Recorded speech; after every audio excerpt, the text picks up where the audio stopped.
Hello friends, welcome and welcome back to my channel Nutan Ashu official. कैसे हैं आप सभी लोग? आई होप कि आप सब लोग बहुत ही अच्छे होंगे।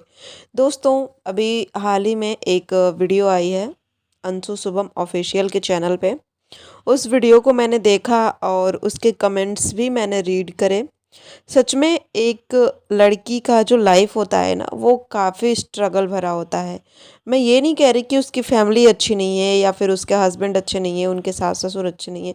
सब कुछ टच गुड बहुत ही अच्छा है एंड वो सारी चीज़ों को बहुत ही अच्छे से मैनेज करके लेकर चल भी रही है। लेकिन जो ये हर चीज़ें ऑनलाइन आ जा रही हैं, हर चीज़ें सोशल मीडिया के थ्रू हो रही है ना, इसके वजह से रिश्ते सुलझने के बजाय और भी बहुत ही ज़्यादा उलझते जा रहे हैं। मुझे नहीं पता कि बातें कहाँ से उठ रही हैं, बातें कहाँ से शुरू की जा रही हैं।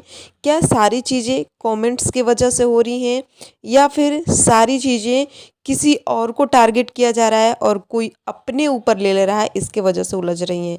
क्या रीज़न है, ये चीज़ अंशु भी नहीं समझ पा रही है।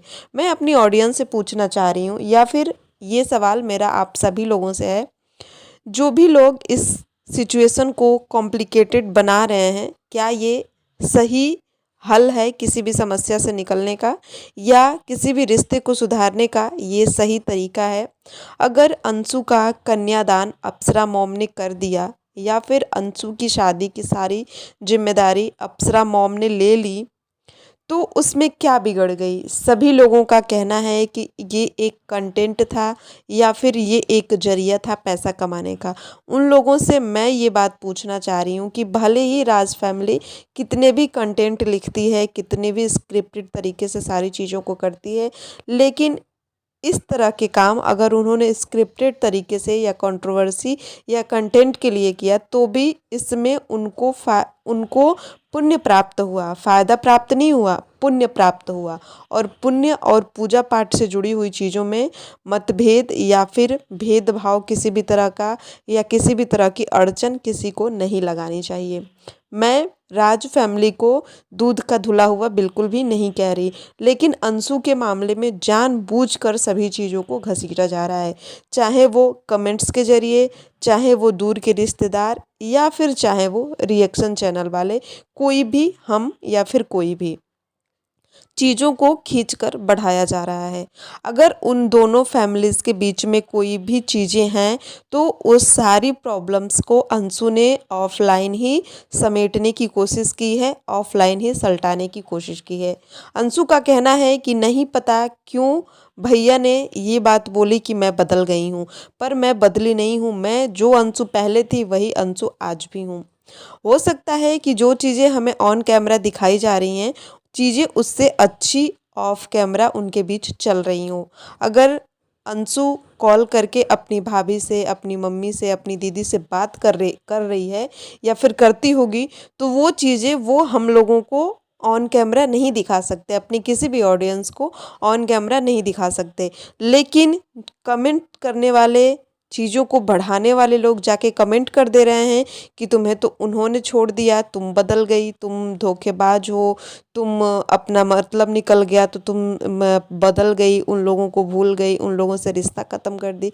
ये बात किसने बोली कि रिश्ता ख़त्म हो गया? गुस्से में अंशु के हस्बैंड ने ये बात बोली थी कि राज फैमिली से अब कोई वास्ता नहीं, कोई नहीं आएगा, कोई नहीं। बट वो चीज़ ऑनलाइन कही थी, ऑनलाइन सारी चीज़ें ख़त्म। ऑनलाइन कोई किसी से बात नहीं करेगा, कोई किसी से मिलेगा नहीं, कोई किसी के लिए वीडियोस नहीं बनाएगा। बट जो असल की चीज़ें हैं, जो चीज़ें एक बेटी का जो मायका होता है, एक बेटी का जो घर होता है, वो है अंशु का। और राज परिवार में वो जगह अंशु की रहेगी और है। पर अप्सरा मॉम ने ऑनलाइन भी इस बात को एक्सेप्ट किया था कि अंशु के लिए मेरे घर का दरवाज़ा हमेशा खुला रहेगा। मैंने अंशु का कन्यादान किया है, वो मेरी बेटी हमेशा रहेगी। इस बात को अप्सरा मॉम ने ऑनलाइन ही बोला था, एक अपने व्लॉग में ही बोला था।